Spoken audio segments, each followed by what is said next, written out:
Thank you so much for taking your time to have this interview. And yeah, I'm so excited for the art book. Like, oof, okay. So first off, I love asking, giving some time before we jump into the questions to introduce yourself to the audience. Maybe anyone who's not familiar with your work, can you just take your time to introduce yourself, give a little bit about your backstory, tell us a bit about your art and how you became the artist that you are today. Um, my name's Audra Auclair, and I'm an artist, and I'm self-taught. I haven't had any schooling aside from like an online graphic design course, which was a little helpful. Um, but yeah, I've mostly just drawn whatever whatever I felt like drawing at the time. I paint a lot of ladies, flowers, surreal stuff, and yeah, lots of colors. I've been really digging colors. Well, thank you for introducing yourself. I absolutely love your art. It's so surreal, it's so whimsical. And I remember I've actually uh, been a follower of your work for so long now. I remember back in, when was that? Yeah, like that was I tend to keep this part for the interview because but it's been to keep the conversation interesting. But yeah, I've been a fan of your work since I think 2017, 16. I don't know, it's been a while. Wow, I that's like, quite a yeah, while. your YouTube channel and stuff. I loved watching your sketchbook tours because your work was just like so surreal, so whimsical, so playful. And I just love the use of colors and everything. So I'm so excited for this art book. Like, absolutely, it's already looks so stunning. So yeah, I can't wait to talk about the art book. But before we get to the art book, I have a few questions here specifically about your like artistic journey, your inspiration. So let's start from there. Let's start from your inspirations. As you said, your work is very surreal. Lots of beautiful women, lots of flowy lines, lots of magic, whimsy. It's just absolutely beautiful. Just like light, soft, dreamy color palettes. I want to know what your inspirations are and how do you channel those inspirations to your work? Oh, well, it's definitely from a lot of different things and over a long time. Like obviously as a kid, I was watching things like Disney and stuff. Like I didn't have much access to like anything because I grew up in the prairies in Alberta, like Canada. There's nothing there. So it's like a lot of Disney to start out with. I would like pause the VHS and just draw Simba, all that kind of stuff. And then as I got older, I started being very inspired by anime. So like Sailor Moon, card captors, Cyber Six, and then video games like Final Fantasy. And yeah, then over time, eventually the internet happened, and so I got to spend some time on DeviantArt and found some other awesome artists like Loish and James Jean, who both have like very fluid lines and organic shapes and stuff. And yeah, now I think in the past like few years, I've been mostly inspired by like the natural world, so like landscapes and stuff, which I never thought I would be inspired by. But yeah, and I'm more inspired by people now, like stories or how I feel around people or with people. And yeah, a lot of those things are like what inspires the visual, but I think the subject is mostly inspired by either what I want to make aesthetically, but a lot of it is also like from feeling, right? Like uh I'll use it as like a coping mechanism for a lot of things. I started doing that as a teenager because obviously teenagers have a lot of feelings. um yeah, that's pretty much it. Love to hear that. Honestly speaking, I when you mentioned your inspirations, it's always really interesting to know like where artists draw inspiration from because you can always see it in their work, especially like you mentioned James Jeans, Loish. I can definitely see those inspirations, but as often. It's usually not just, it's like you took the inspiration and then you channeled it and you're able to make it something new, something different, something with your own voice. And I absolutely love hearing about artist inspirations because, it's funny how like art inspires art, and I absolutely love that.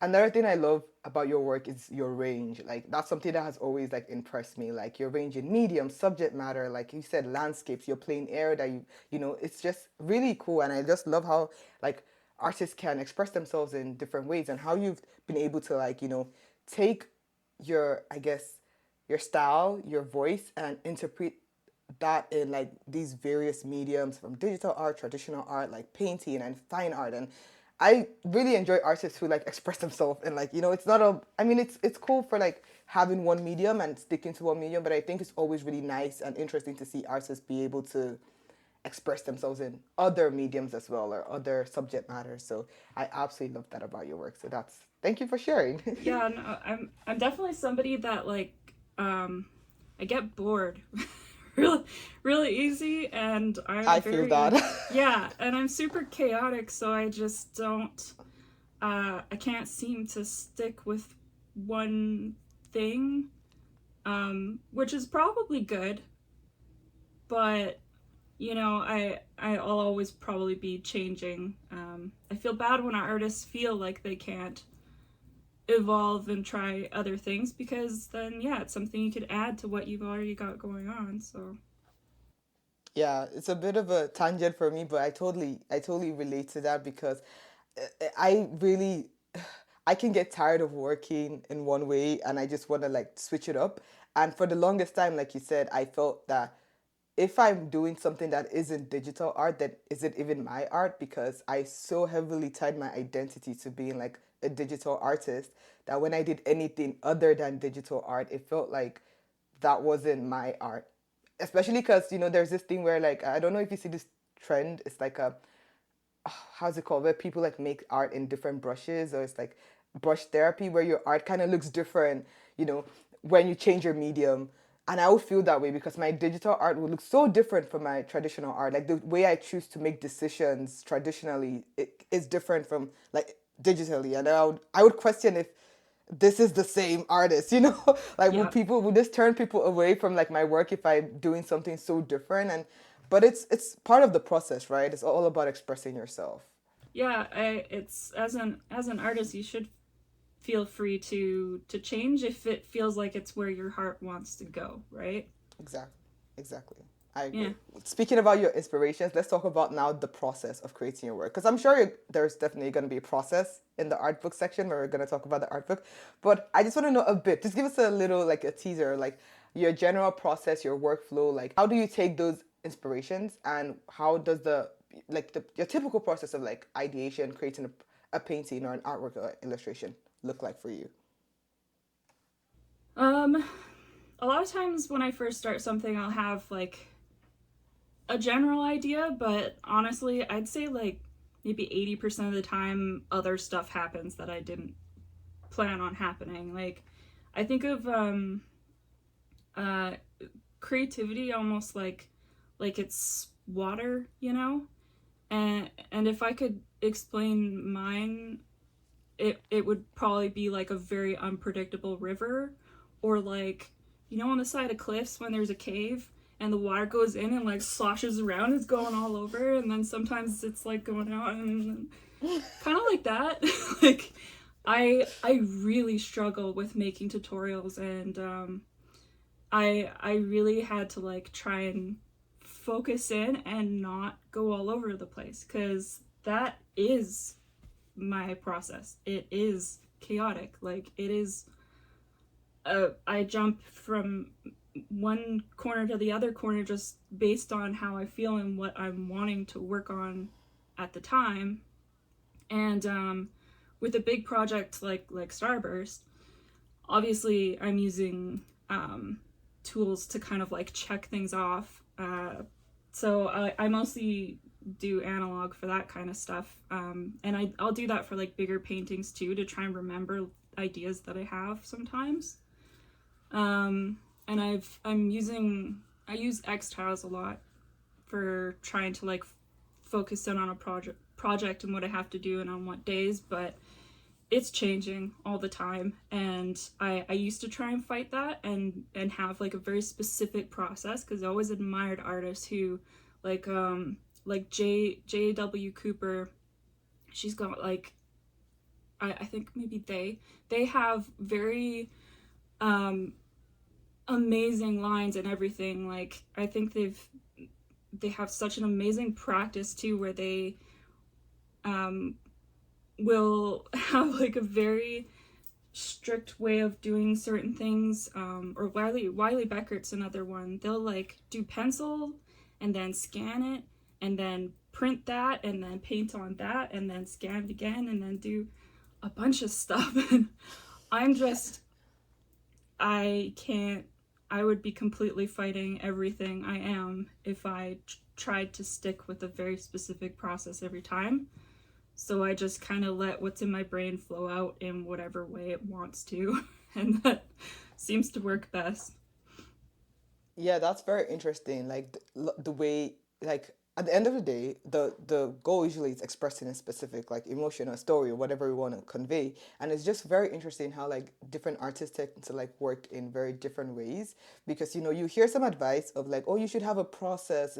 You should have a structure. Start with like a sketch and then line art and then clean flats and then pre-planning, and then some artists are like, yeah, I just draw. It's like it's just very Yeah, interesting. It's like there's two sides of the coin, and like you said, I can imagine how tricky it is, especially when trying to like answer questions like, how do you make a painting? I want to learn from you. And it's like when you follow the more, I guess, intuitive process, it can be tricky. But I find that there's still some sort of, I guess, underlying, not necessarily structure, but like flow to the process that is there. But most times when you're actually acting on it, you don't notice it because it's more like intuition. But yeah, there's, I don't know, even if it changes from different, like from piece to piece, there's still some sort of like, I guess, direction, which I find very interesting and very, I don't know, just very interesting.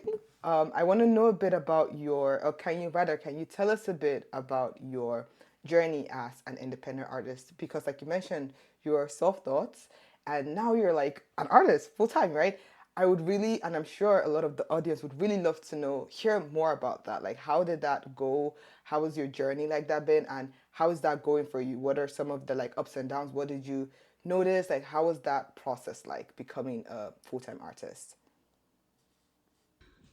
um when I started out, I like my I had a single mom, and we were always like, I didn't have any money to go to school, basically. um a secondary school. So I looked around and tried to find out, like, okay, where can I start? Like, where can I find some kind of entry? Um, and I got talked into the graphic design course, um, and that kind of helped me with learning a few digital things. And once I knew how to make like logos and stuff, I tried doing freelance. But freelance can be very difficult and competitive, because I mean you're trying to compete with people all over the world, and I found myself just not charging much at all. So we moved to Thailand to try and just have like cheaper rent while I tried to like get started. And I'm not gonna lie, it was hard. Like I tried so many different things. Like I tried getting an agent for illustration. Um I've tried so many like other random jobs, like as a teenager, even like airbrushing and tattoo apprenticeships and stuff that like never panned out. Um, but yeah, like I got to a point where I just kind of got exhausted from trying and just said, you know what? I talked to my friend and I said, let's just clean houses for a bit. She was also an artist and was getting frustrated with just the grind.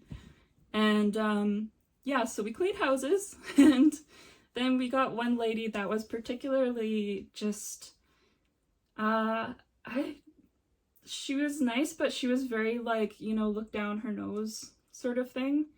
And I just felt like, you know what? I think if I worked really hard, I could I could maybe get out of this, and I could find some way in if I worked every day, like, and I don't want to promote like working way too much, but I did. I asked my partner, could you support me for like a month, 2 months? I'll prove it to you, like, I'm work really hard. And I did, and I was selling my originals for like $30 Canadian. So it wasn't a lot, but it was a start. And then eventually, my mom gifted me a printer, and then I bought a scanner, and that was a game changer. I feel like once you've got a printer and everything, then at least you can have like your bread and butter, and you're not working 24/7 to make new stuff and sell that. But yeah, I've had other clients, like I've made plushies and stuff with other clients, and it's exciting, but I think that my passions lie in just having my head down and creating. Yeah, I've been doing pottery lately, and I feel like that really speaks to me. So less client stuff, more just like, I'm just gonna sit in my room and make make random stuff and hope for the best. I don't know if that was a very good answer. I like lose track so easily. It's totally fine. It's a perfect answer. I just really enjoy hearing more about, like, because every artist's journey is different, right? It's always interesting to see how it panned out, and I always find that very inspiring. So yeah, it's never gonna be a straightforward answer. It's never gonna be like, oh, it's this and that, but it's nonetheless very informative and helpful and insightful to hear. So thank you so much for sharing. I think now we can finally get to the main topic of the video, which is the art book. Oh my god, I am so excited for the art book. It looks absolutely stunning, just from the cover. So let's start from, actually, no, let's start from the title. So the book's called Starburst, and one, I have a bit of a thing for celestial stuff, so that's part of it. But also, my journey as an artist kind of reminded me of a star's life cycle. Like, it felt like such a long journey to success, then finally, like, finding success was so much, it felt like I was almost collapsing under my own gravity. I went a long time, like, not knowing if I'd become a neutron star or a black hole. And I think I was a black hole for a long time. But lately, I've been getting more neutron star vibes. It felt like it was a journey that was very like this, right?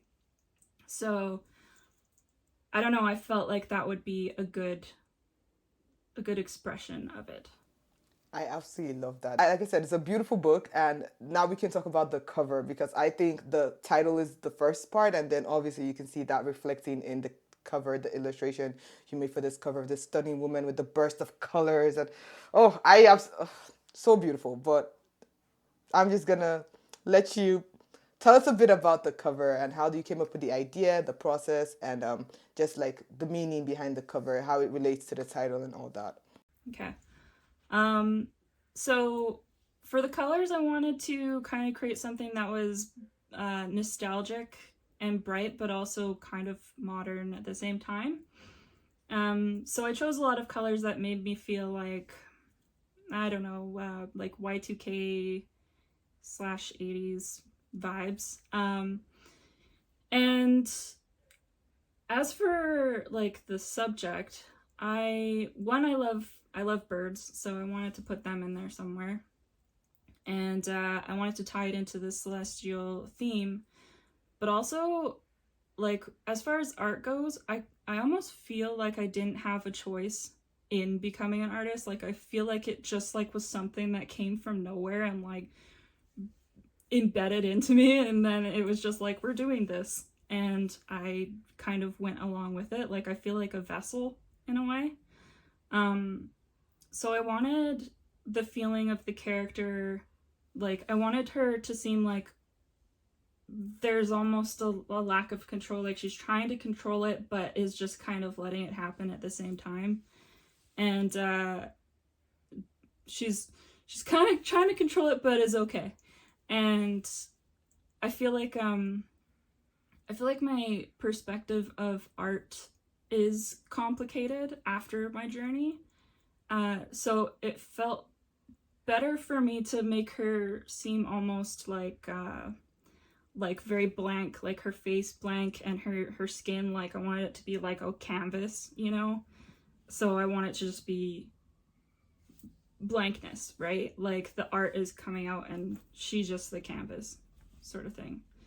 Um yeah, that's pretty much it. No, actually, I love that. Like, I definitely see how it translates to the cover and the illustration, and I love the like the little symbolisms, like the birds and the stars and everything tying together. I definitely feel that sense of nostalgia. Absolutely stunning, beautiful cover, and beautiful meaning as well. So thank you so much for sharing. I'm like I said, I'm very excited for the book. I'm sure most people watching this are also excited. Can you tell us a bit about like what people can expect from this art book? Like, just share a little bit about that for us. um I put everything I could put into it. I've done several art books before, but it was always like sketchbooks, like me just scanning my sketches and putting them in. This is the first book I've made where I've actually like written a bunch of stuff in there. Like it's got everything. Like I already talked to you a bit about my journey, but I go pretty in depth in there.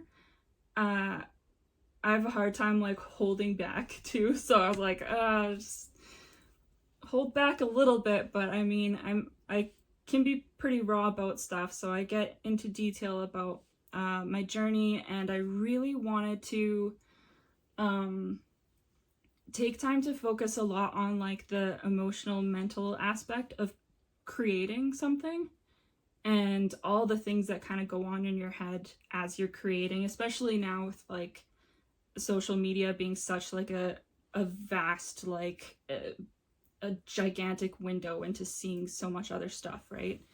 And having to learn how to navigate it and all that. Um, so yeah, I focused a lot on that, and there's a bunch of things that you can see my art from when I was very young and was drawing little stick Sailor Moons.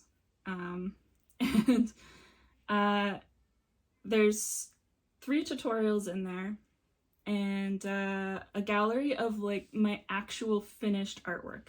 I never put my finished artwork in a book before. It's always been pretty much just sketches and some like final black and white art. But yeah, this book is like, it encompasses everything that I've done, and probably will be like the book, you know? Like I don't know if I'll be doing another one like this. Um yeah, I kind of been looking at it as like a,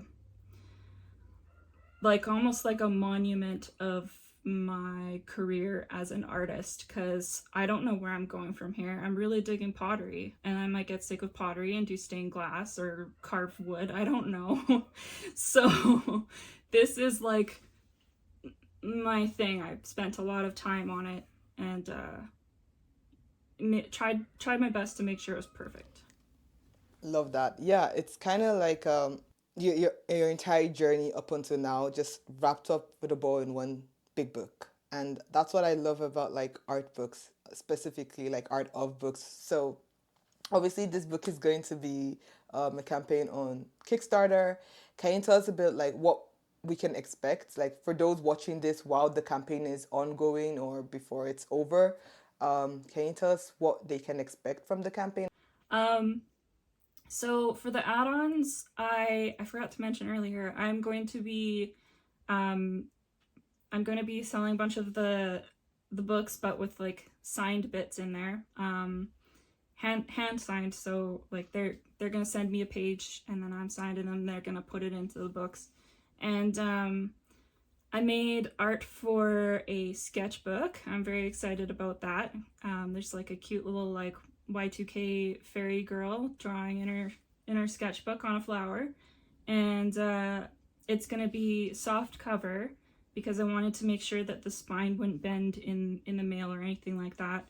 Um, and I was very much making sure that the paper was not stark white, so it's nice and like kind of creamy, so it's not too hard to look at. And I'm doing my first ever risograph print. I'm so stoked for it, and oh my gosh, it was very hard to make something where every color is its own layer and trying to overlap things. But I'm really stoked about it. It's of like a robot who's like frozen in time because she turned off her own power button. I imagine that like the world around her, like humanity, is long gone and everything, so it's just her and plants, and she's just like, well, I think I'm just gonna sit here and become one with the plants.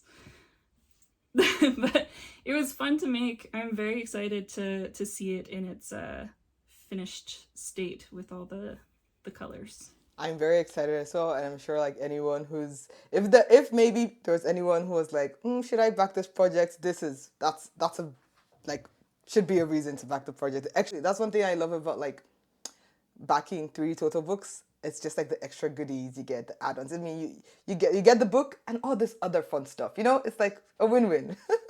So yeah, thank you so much. I'm very much looking forward to it. I've said that like 100 times in this interview already, but yeah. So I absolutely enjoyed this interview so far, but like I don't want to go over time. So the last question I have is, what advice do you have for aspiring artists, artists that maybe look up to you, want to become independent artists as well? What general advice? It can be art related. It can be just what advice do you have for artists? There's a lot. I go into a lot more detail in the book, but I'd say one of the best things is to stay true to yourself. Sometimes it's better to do what you love than change yourself to fit into an industry for the sake of supporting yourself. Like, I'd almost say it's better to have a dull job that has nothing to do with creativity, just to support yourself while doing what you love to get to that point. I've done both, and it's worked out in the end. So I don't think there is a right or wrong, but I do know that like creativity for me has like there's levels. Like it's the Sims social bar. Like you only have so much of it, at least sometimes. So yeah, ultimately I would say just focus on doing what you really like, and don't give up on yourself or tear yourself down before you can grow into your own expectations.